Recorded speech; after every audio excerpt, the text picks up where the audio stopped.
I failed intros before from multiple things. Never did I fail an intro from OBS crashing, because that's literally what happened while I was making my first intro to this, yeah. Anyways, we're here to look at the advancement of the Great Hybrid War, yeah.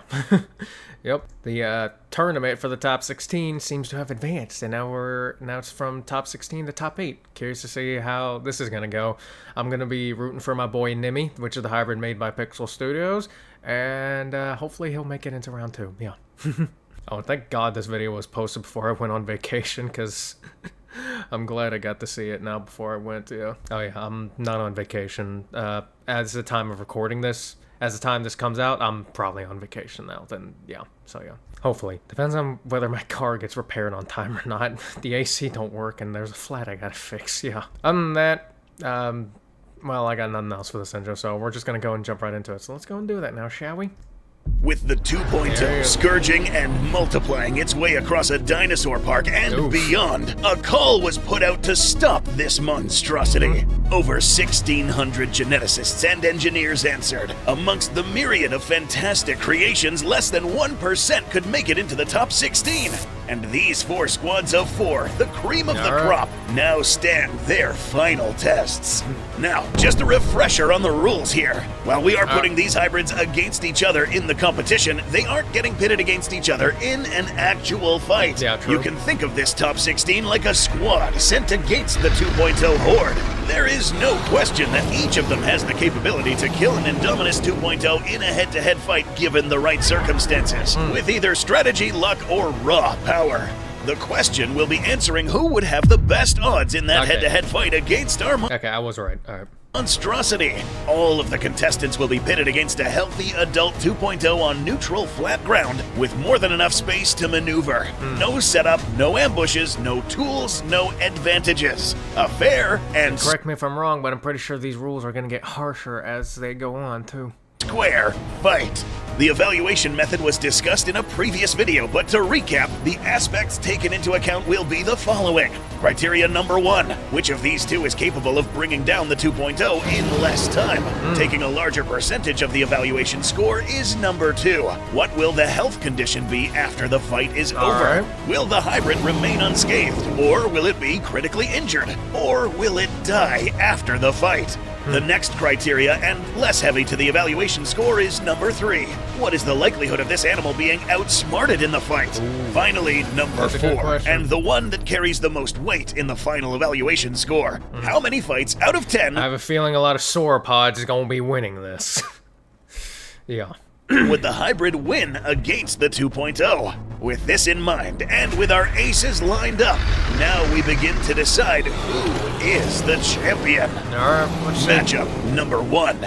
In our first matchup, we have the greatest of our flying hybrids contrasted with one who arguably comes the closest to battling like their opponent. The differences between Vega and the 2.0 are mostly measured in increments rather than stark contrast. Essentially, everything it can do, its opponent can do to some degree or another, and vice versa. If the only deciding factor was... I'm pretty sure Predator Rex wins against the Valkyropteryx, or the flying hybrid, yeah.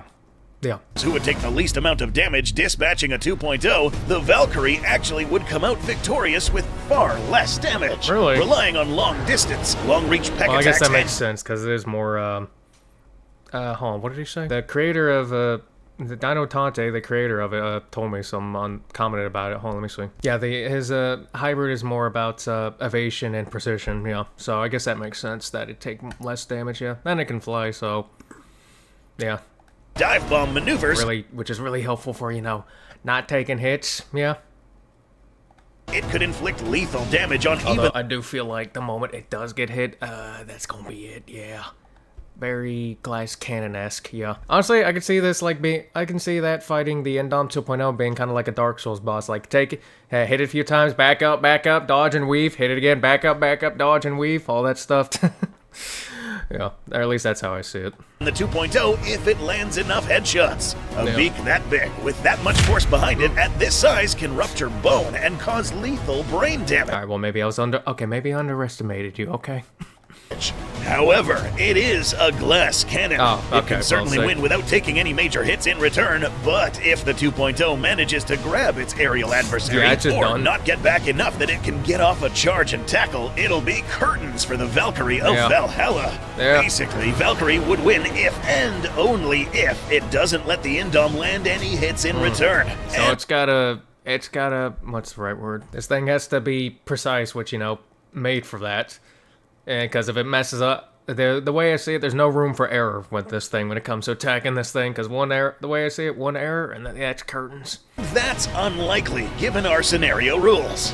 A fight between the 2.0 and Predator Rex would be a slugfest, and no matter who wins, they might walk away with potentially lethal wounds. However, Predator Rex can stay in the fight a lot longer because of its sturdier build, greater weight, and armor. Together, these two would be nearly unstoppable, but only one can continue on to the next round. Vega continues forth with Valkyrie taking called it. The first honored spot as a valuable ally in this conflict.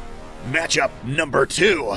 Sometimes some of the best offense starts with superb defense. Okay, I don't think I had a prediction on who I think would win these two because I think they're both really good. But I'm going to pick a side now. I don't know if I did pick one, but if not, I'm gonna go with the Ferrop. And these two embody that spectacularly. Gigantotherium has a greater advantage in reach, however, and maneuverability. Being able to operate partially on 2 legs, it'll be able to turn and reposition a lot faster than its quadrupedal companion combatant. That is true. Ferropelta, meanwhile, doubles down on defense and would fight chiefly by having the 2.0 come to it. In a contest fought in the wilds, the 2.0 might be able to completely avoid the slower armored dinosaur by just staying out of reach, using projectiles in some limited capacity, or simply that is true. Running it. However, this is not a hunt in the wilds. This is a fight. It'd also be easier for it to escape if it takes too much damage and just, you know, walk away because that thing's not catching up to him. The giant gorilla, that most likely could. To the death in a set space with no tools. And when your best offense is your defense, whoever's defense falters first loses first. With that in mind, Gigantotherium absolutely does have superior offensive abilities, but it does come at the cost of its own protection. It's not fast enough to easily chase down the 2.0, so it would be forced to be reactive. I imagine still faster than the Ferropelta, but still. In its attacks, and while greater reach certainly can help, it's against an opponent that is more agile and capable of dodging and maneuvering quite quickly. It would still be a deadly opponent, and might take down just as many 2.0 that can take it out, but its armor is less extensive on the face, neck, and artery-rich areas like the joints. Ferropelta, meanwhile, would be taking far more hits, but it can afford to do so. Being low to the ground with a wide body and extending armor, flipping it over would be drastically harder to do versus the long-legged InGen. I could see the Indom 2.0 seeing this in the wild and probably just have an encounter with it. Maybe, you know, like have a slug, like, you know, just go out against it and then, you know, probably nothing gets done to it and probably just, you know, avoid it, probably. Or at least that's how I imagine an encounter would. Like, it would just see it and it'd just be like, nah, we just avoid each other. No. Because, well, this thing ain't catching up to it, and the Indom's like, yeah, going after this ain't worth it. It's too much effort. Ankylosaurus. Too dangerous to get for food. Yeah. But then again, it does kill for sport, so it might just try and keep going. Maybe.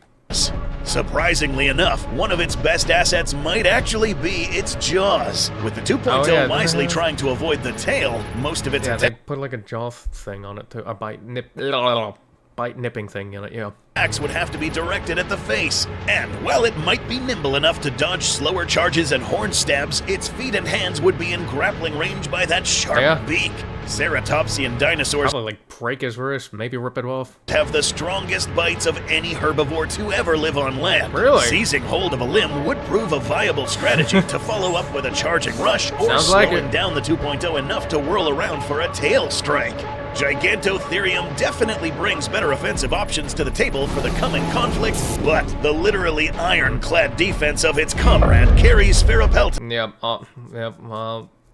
Having better offense, not gonna help whenever, you know, you have to think about defense too, The the Ferropelta seems to got both pretty well, Round 2. Matchup number 3. These two would have completely different combat strategies on confronting the 2.0. Yeah. The Theropod King would be able to end the fight a lot quicker thanks to greatly enhanced agility and maneuverability, hitting a sweet spot of size and speed to not be at a deficit for either. If it can seize the 2.0 by the neck, its powerful bite and shredding teeth could potentially open up the throat even with its foe's armor. Yeah, I feel like that'll just be the end of the fight with this thing biting that thing's neck, yeah. However, Theropod Rex would be hoping for a quick victory in this comparison. If it turns into a more dragged-out fight, or if it starts taking hits, its chances are going to diminish. By comparison, the Armored Titan is practically built for such an endurance match, taking arguably the most I'm pretty sure, I'm gonna take a guess and say the Armored Titan takes this one, because...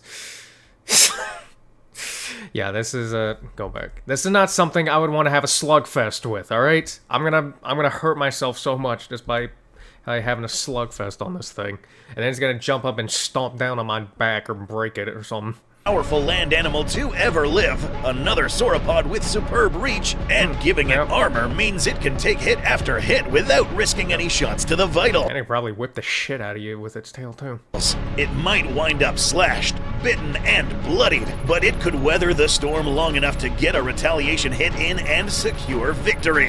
While it may even be outsmarted by the 2.0 in many cases, the fact that this hybrid would secure more victories regardless of being not as smart as the 2.0, and it being in better physical shape after said victories, this will be certainly helpful in advancing to the next round. Theropod Rex strikes hard, but bats a lower average than its larger counterpart and will be kept in reserve. The simple but effective Armored Titan shifts into the next round. Alright. Matchup number 4. Despite drastically different body types, these two armored herbivores arguably have similar strategies. Being reinforced and large enough to endure a fight, they are built to exploit potentially lethal assets to get a retaliation blow. I'm not sure which one of these two would actually win. Have a better chance, but we're about to find out. Against their opponent, Ceratops has a potential one-shot kill ability if it gets a solid gore attack with those horns. Most types of body armor that still allow for flexibility, like what the 2.0 has, are still vulnerable to large, piercing attacks. And with horns even bigger than Triceratops' infamous arsenal, landing a hit like that is going to... The length of those horns, man. The length and size, like, Jesus. And rupture no matter what it strikes. That said, however, this armored horn head would need to be reactive instead of proactive. It can't waste stamina chasing down its faster opponent with a charge. This means it would be best suited to stand its ground and fence and lunge against the 2.0 instead of it needs to go on the offensive defense. Yeah. Full throttle charge. Mundosaurus, meanwhile, probably didn't word that right, but whatever. Exchanges some of that maneuverability and directional attacks for reach. That tail tipped in a club taken from another sauropod is a near perfect addition for congruency, on top of the stocky Apatosaurus-like body. While it would only be lethal in one lucky shot with a direct hit to the face, it would still bludgeon muscle and break bone on impact if it landed a blow across the rib cage or legs of its opponent. Yeah, that does not look fun to be whipped by. Long reach also means attacking from anywhere but the front puts the 2.0 in striking range for the Mundo first before the 2.0 can even get an attack off on its own. Similar to the Valkyrie, instances where the Mundosaurus was victorious would probably result in less injuries on it, since it would be able to kill off the 2.0 before it could get hurt itself. However, if the 2.0 can close the distance and either climb on top of its foe or attack from the front, it would stand substantially better odds. The Mundo would still be able to eke out wins even in that disadvantageous position, but its counterpart, meanwhile, is much better defended. Lower to the ground, with more coverage for its armor, a thick frill shield to protect the neck, and still being light enough to throw its weight around to try and dislodge an attacker. Ceratops would get its opportunities to line up that lethal strike more effectively. Not to mention that the horned giant isn't the most stupid either. Augmentations to this creature's brain design means that this fella leverages its own defensive play with finesse, and is less likely to make miscalculations when attacking. In a very close call, the armored hornhead proceeds past its cohort that remains on call for backup. There we go. Matchup number 5. Arctosaur? Is that the... I think I know what that is. Both of these resilient combatants can go the distance against a thing that looks like it totally belongs in Monster Hunter, yep. Against their opponent. How they do it will be... I don't think it's going to be advancing because they put it up against a sauropod, but hey, I could be wrong. The deciding factor. Arctosaurus lacks any major critical weak spots aside from the underside of the throat, which would be hard to access considering its lower stance and center of gravity compared to its opponent. Gotcha. Additionally, its lighter weight means it'll be plenty agile enough to keep its business end pointed square. Yeah, it looks agile too, so yeah. Clearly at the 2.0. Outflanking it will be extremely difficult for its opponent. As soon as either gets in range of each other, it would be a bloody mess of gnashing teeth and claws once they get a hold of each other. Athereo Titan, meanwhile, is probably the slowest animal in the whole competition, thanks to both its sheer size and extensive armor. That does, however, mean that it is also one of the hardest animals to actually meaningfully damage. Short of climbing on its back, which is risky business, because it's not gonna just stand still and let itself get scaled Shadow of the Colossus style. There isn't really... Like, that thing's gonna be shaking, trying to shake it off and everything, and probably be very successful. And then I can imagine the Indom 2.0 falling on one of them spikes on its back, and that it will not end up well. Much important an opponent the size of the 2.0 can reach. The sauropod, however, only needs one good hit to make the fight count. In a protracted battle in the jungles, it might find itself in a big disadvantage if the 2.0 could try and ambush it time and time again before retreating under cover. The same kind of conditions wouldn't inhibit Arctosaurus, who would rely on rushing the other hybrid and getting inside its reach to maul it. However, this matchup, in a setting with neutral ground, it's not as much of the matter of who can win the fastest, but who can be left standing the most after they win. Arctosaurus could stand victorious, but it would be heavily mauled in the effort. Athereo Titan, meanwhile, has a shot at winning the battle of attrition by staying in the fight long enough to land the hit it needs. For that, it proceeds on as the best frontline option, with its counter. Figured that'd be going further. Yeah, because I really like the Arctosaur, especially design and everything, but when they put it up against the Athereo Titan, I was just like, oh, it's gonna get taken out round 1, and I was right. Part best serving as an ambushing backup against the 2.0. Quick parenthesis here. You may have noticed that we're purposefully hiding some of the specifics of the evaluation methods on screen. That's because we aren't going to let you guys in on spoiling the entire tournament just yet. Just stay put, and we'll reveal the specifics at the end of the tournament. Alrighty then. Matchup number 6. Moving on to the next round, this round was actually one of the closest in the top 16. Really? Spino Venator, aka Akira, relies almost entirely on speed and agility, but is still big enough and has lethal enough weapons to take a hit or two, and get that critical strike it needs to win. Yeah, I keep on forgetting how big it is. I look at it and it just looks like it's something that would be small, like maybe the size of a puppy, but it's like, oh yeah, but it's still the size of the Indom 2.0. I keep forgetting that.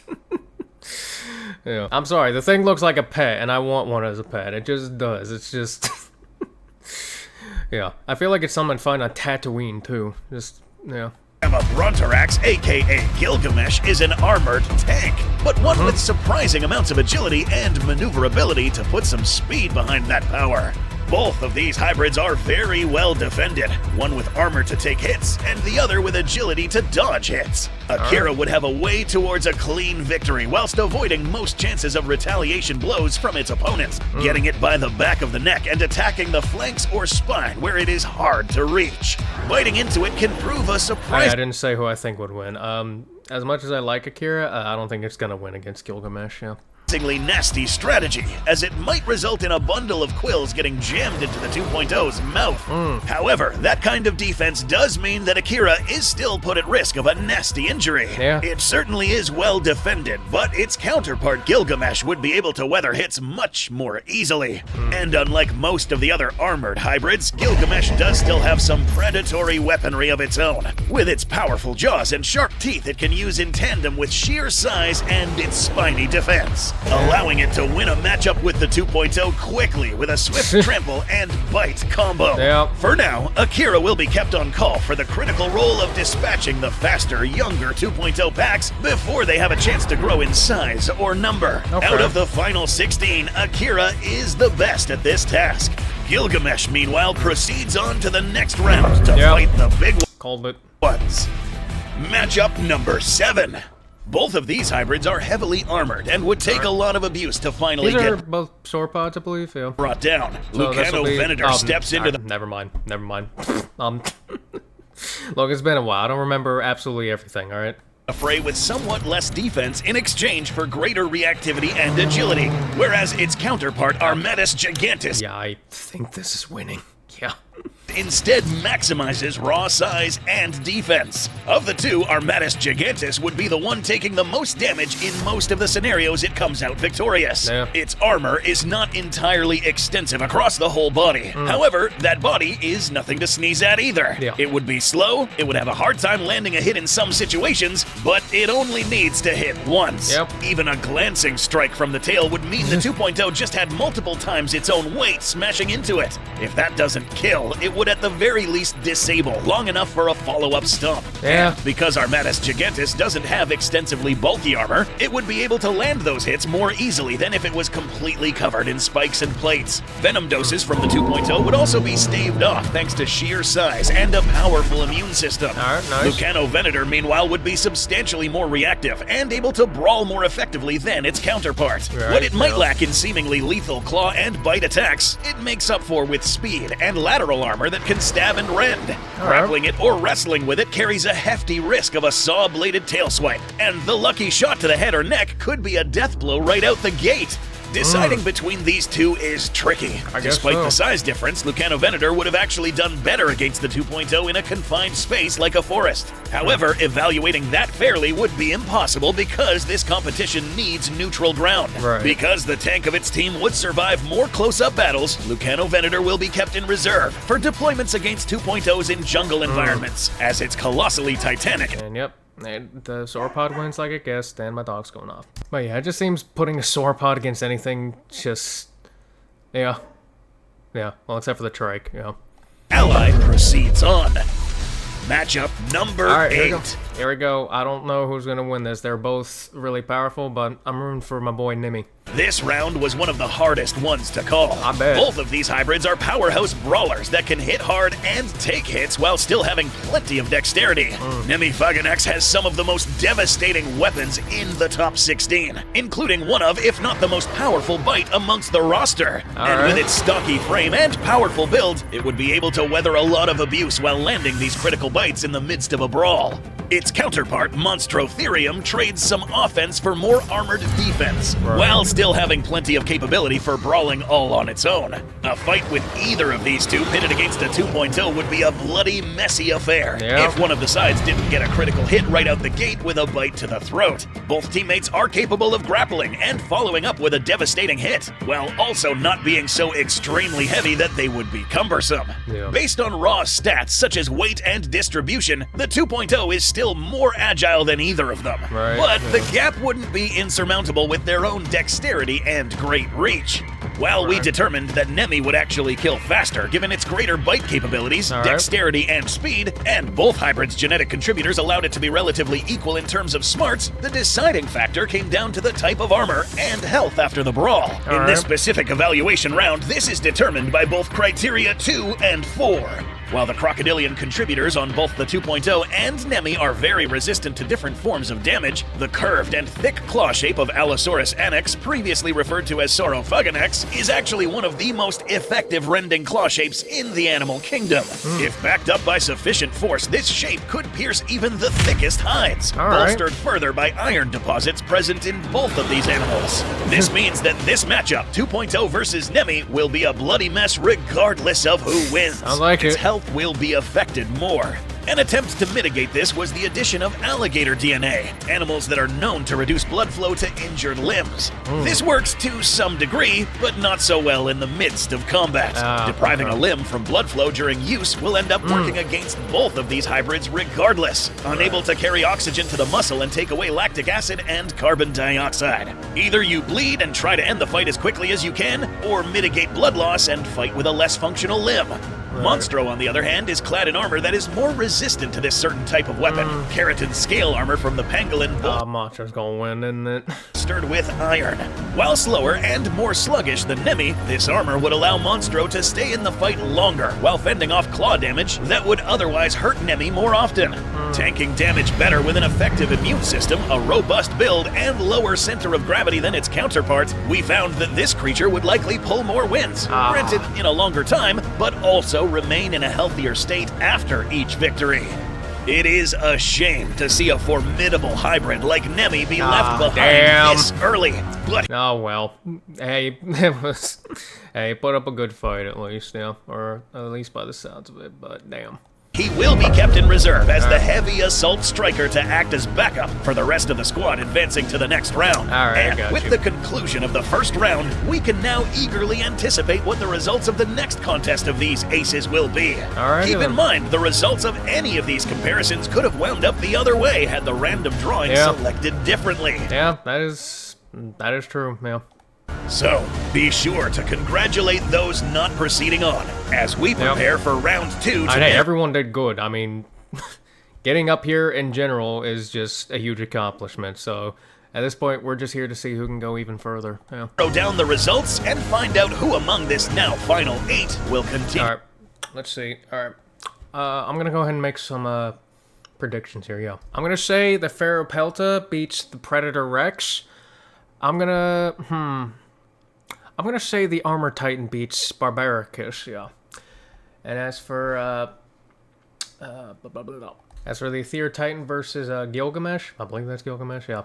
I would probably give that to the Athereo Titan, yeah. As for the last one, I'm giving it to Gigantus, yeah.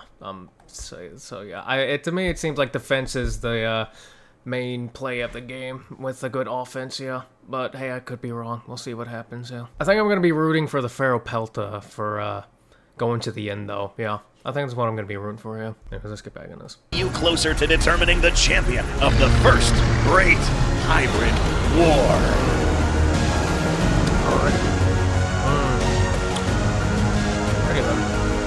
Well, I'm excited to see how things are gonna go. This was good here, though. This was really good. I very much so enjoyed it. And congrats to everyone for making it this far once again, yeah. Whether you won or lost, it's just...